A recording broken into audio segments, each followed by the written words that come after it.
जो बंदा जैसे चाहे वैसे नमाज पढ़ सकता है, वो मस्जिद अल्लाह का घर है। जिसकी मर्जी जैसे चाहे नमाज पढ़ सकता है। नमाज कबूल करना और ना कबूल करना मेरे अल्लाह के हाथ में है।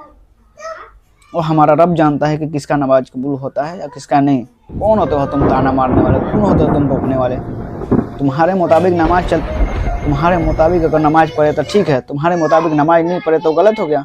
कोई बंदा रफुलिदैन करता है तो करने दो, कोई बंदा सीने पे हाथ बांधे है तो बांधने दो। तुम अपना काम करो, तुम्हारा अमाल तुम्हारे साथ जाएगा, हमारा अमाल हमारे साथ जाएगा। कौन होते हो रोकने वाले? यार उसे ताना मार मार के इतना फिर से उसे हराम कामों में रहने से मजबूर मत करो। तो तुम्हारे वजह से, तुम्हारे ताना सुन सुन के वो फिर से हराम कामों में मुब्तला हो जाएगा। और अल्लाह ने उसे हिदायत दिया है तो आप उसे दूर मत करो अल्लाह से।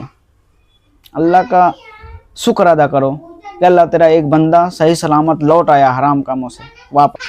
मत मारो यार उसे ताना, मत मारो, परेशान मत करो तो परेशान उसे। तो जैसे नमाज पढ़ना है पढ़ने दो। वो बंदा आपकी वजह से डर डर के मस्जिद में नमाज पढ़ने आता है 5 वक्त के। ये कहीं ये लोग टोक ना दे, कहीं ये लोग झगड़ा ना कर ले। दिक्कत क्या है यार? आपके घर पे खाना खाने जा रहा है, वो आपसे पैसा मांगने जा रहा है। वो अल्लाह के घर में जा रहा है नमाज पढ़ने, अपने रब के आगे झुकने जा रहा है, सजदा करने जा रहा है।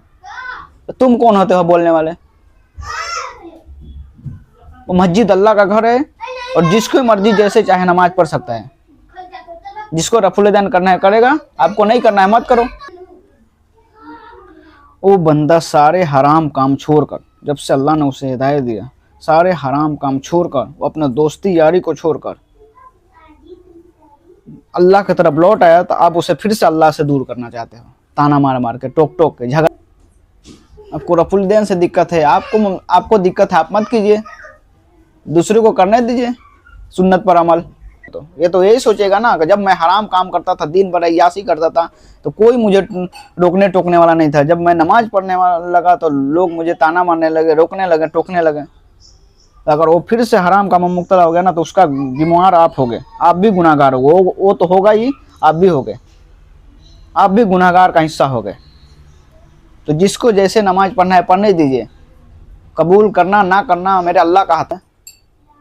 आप अपने औलाद को क्यों नहीं समझाते? अपना औलाद तो संभल नहीं रहा है, दूसरे को आ जाते हैं ताना मारने, समझाते दीन की बातें। कोई बंदा अगर डिसीजन लिया है तो कोई बंदा सोच समझ के लिया होगा ना। इतने साल से वो आपके राह पे चलता था, लेकिन अब आपके रास्ते पे नहीं चलता है तो आपके आगे खराब हो गया। तो वो बंदा अगर डिसीजन लिया है तो सोच समझ के ही लिया होगा। और उसका पर्सनल मामला है, आपको दखल अंदाजी करने का कोई हक नहीं है। वो बंदा अपने रब के आगे कितना रोया है आप क्या जानते हो? कितना रो रो कर तौबा की है आप क्या जानते हो? क्या जानते हो यार आप? वो बंदा अपने रब के आगे रो रो कर तौबा किया है, माफ़ी मांगा है। ताना मारने लगते हो यार, आप लोगों को शर्म आनी चाहिए।